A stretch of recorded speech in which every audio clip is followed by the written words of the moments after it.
शीशम के पेड़ पर चिड़िया का घोंसला था। जड़ों में चूहे ने बिल बना रखा था। दोनों हमसाए थे, लेकिन आपस में लड़ते झगड़ते रहते। एक दिन चूहा बिल से बाहर निकला। उसे कुछ ही दूर रोटी का टुकड़ा नजर आया। इसी लम्हे चिड़िया ने भी उसे देख लिया। इधर से चूहे ने छलांग लगाई, उधर से चिड़िया फुर से उड़ी। दोनों एक साथ टुकड़े के करीब पहुंचे। चिड़िया ने कहा, ये मेरा है। चूहा बोला, नहीं ये मेरा है। जी बच्चों, चिड़िया और चूहे का आपस में ताल्लुक कैसा था? जी हाँ, आपस का ताल्लुक उन दोनों का खराब था।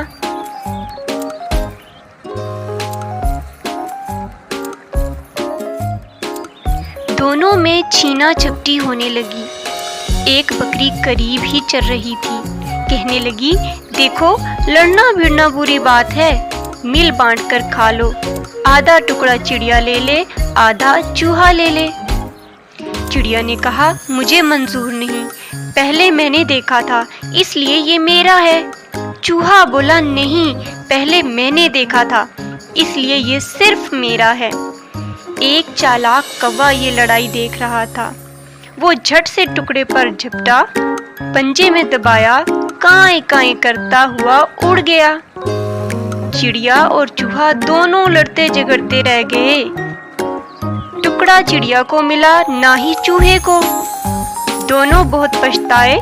सोचने लगे, हाय अफसोस, लड़ाई ना करते, मिल बांट कर ही खा लेते। बच्चों, बकरी की तजवीज़ पर चिड़िया और चूहे ने क्या जवाब दिया? तो प्यारे बच्चों, चिड़िया और चूहे ने बकरी की तजवीज़ पर बिल्कुल भी गौर न किया और इनकार कर दिया, जिसकी उन्होंने सजा भुगती। दोनों को रोटी का टुकड़ा नहीं मिला और कौवा उड़ा कर ले गया। तो प्यारे बच्चों, आपने इस कहानी से क्या सीखा? चले मैं आपको बताती हूँ। हमने इस कहानी से सीखा कि हमें हमसायों का ख्याल रखना चाहिए, आपस में प्यार मोहब्बत से रहना चाहिए, एक दूसरे के साथ चीजें बांटनी चाहिए।